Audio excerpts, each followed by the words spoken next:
This is a cube everyone's been waiting for, the new GAN 16 Max, and I somehow got it before almost anyone else in the world. That's because I was invited to the premier speed cubing event in China just last week, where I got first-hand information about this cube from GAN themselves. That's in August, yeah. So here's a full breakdown of what you can expect if you get the 16 Max, as well as an inside scoop of where GAN thinks the future of their products is going. We joke that GAN is the Apple of Rubik's Cubes with their yearly Cube releases, and calling this year's model the 16 Max certainly does not help with the stereotype. So what's the deal? Is it larger than normal? Is there a 16 Mini coming out later? Well, let's find out. As always, a beautiful box and unboxing experience, with the usual minimal accessories we've come to expect with their flagship model.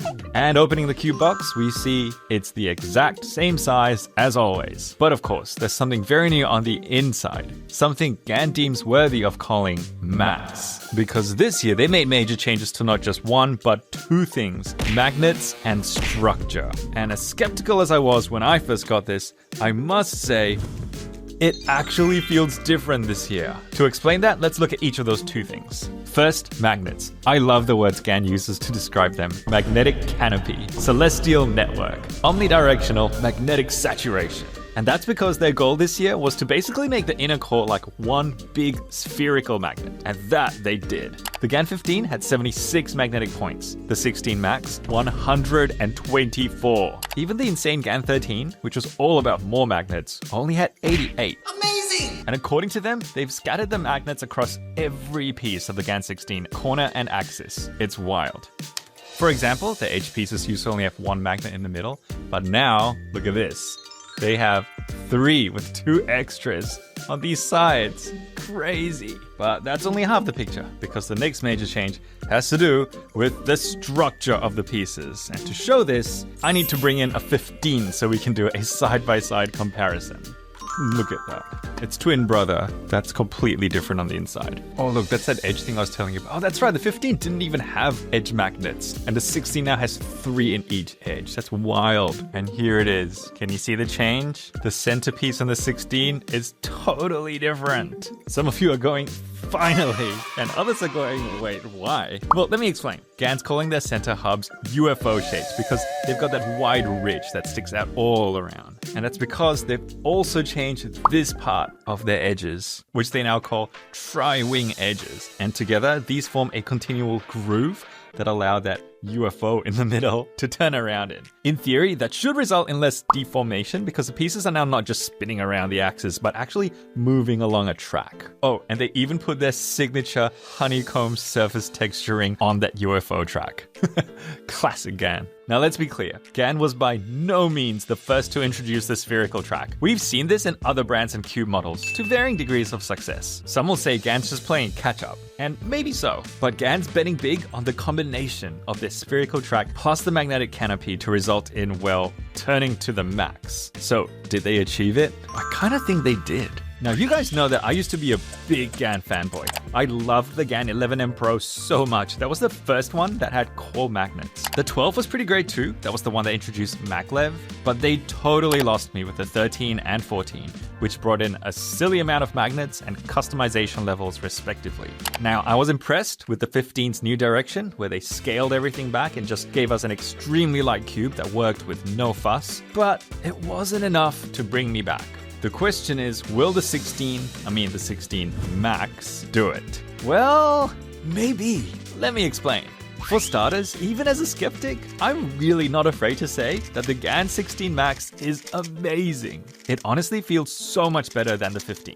The best way to describe how it turns is that it feels like a cloud. It's smooth, that's a given, almost all good cubes are these days, but the magnets and spherical track actually do make it feel really stable. When I was 8, I got my first pair of running shoes with a cushioned insole. Before that, I must have only worn very plain shoes because I still remember how it felt to walk around in them for the first time. I literally told my parents, and I quote, "I am walking on a cloud." It was game-changing. And the 16 Max feels like a cloud. It's unbelievably, inexplicably smooth. A total delight to turn. One area in which I really feel it is when I do E-perms. It's a cool alg, which I personally just often lock up in for random reasons, but with the 16 Max, there's nothing stopping me. It's crazy. Same for other classic spammable algs like the T or JB. Insane. But there's a catch. Out of the box, this feels like a cube for fast solvers. At both the World Champs and the GAN SSL in China, I had the random opportunity to use both Yiheng and Xuanyi's cubes. They're the current average and single 3x3 world record holders, if you didn't know. And their cubes were insanely fast. Just like this, like the type that you can do U4s for. And the thing is, they need this speed. You can't get 3-second solves without it. But I don't solve the cube in 3 seconds. I need about 13 seconds. And a cube this fast ends up making me overturn or fumble. This is what I mean. Did you see that? I did like a U prime AUF, but because it's so loose, it just did like a U2 and then I'm getting a +2. Of course, there's a solution. Like all expensive cubes, you can adjust the tension or even add loops to slow it down. But that's why I can't say yet whether it's going to be my main. I probably can get it to my sweet spot with enough finessing, but there are other cubes, like the V10, my Tingman cube, which out of the box is already so close to my sweet spot. Actually, while I've got the 15, let's do a quick weight comparison. So the 15 was super light and that came in at, it's supposed to be 60 grams, but I mean, look at that, 59, crazy. And the 16, I think is a little heavier. Yeah, there you go, 67, which I personally do not mind at all. I mean, I really wouldn't want to go any lighter than the 15. Wait, what? The 16 fire hydrant thing doesn't open the 15's cap? No. I need to get it from, there we go. Oh wait, no, this was the fire hydrant from the 15. This is the weird, like, claw machines thing. There you go. Why is it so much bigger? Oh wait, the fire hydrant is there. Okay, wow.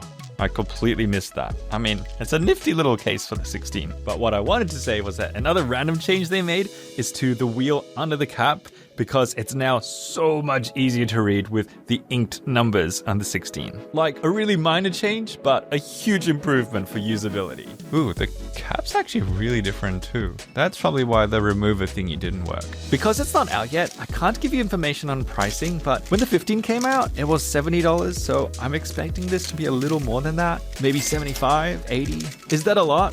Yeah, 100%. But is it just a money grab? I don't know. Because at China, I saw something that gave me a whole new perspective. And it was this, data collection. Just 1 month before release, and GAN was still collecting feedback on the 16. The top solvers, GAN gurus they call them, have had access to the 16 for a while now, but here they were getting more ordinary solvers like me to give feedback and rate the current build of the 16 on a point scale for all sorts of criteria. I knew they do research and development on their flagship cubes, but I didn't think I knew how seriously they took the process. It's a big deal to them. They genuinely want to make a great cube. Now, that doesn't guarantee that it's not a flop, of course, but I couldn't ignore how much R&D went into it. But I told you at the start that I got an inside scoop on the future of GAN cubes, and here it is. The reason why they're calling this the 16 Max is because it's likely that GAN's eventually going to release a regular 16. Assumedly for a cheaper price, that won't have as many magnets and perhaps some other things. Should you wait for that? I mean, maybe. It depends on the cost difference and whether that version will actually feel any different from the 15 once you pull back all those improvements. But another thing that I got out of China is that it's clear that GAN isn't a one-product company anymore. A few years ago, it did look like they'd bet all their chips on their annual big flagship cube release. I mean, the 16 is a big deal, of course, but they're going really hard on many other products. They're 4, they're 5, and especially their smart cubes. They may seem gimmicky to us in the West, but in China, at SSL, it was huge. Everyone was solving using a smart cube. I had so many other eye-opening experiences in China with GAN, so I'm putting together a video that documents my full experience there, including getting my hands on the GAN official collab with Pokemon. A Pokemon cube, what? So subscribe because you don't want to miss when that comes out. It's going to be insane. And let me know in the comments, are you thinking of getting the GAN 16 Max? What do you think about its name? Do you reckon GAN's moving in a good direction with their smart cubes? One thing's for sure, they certainly GAN do whatever they want.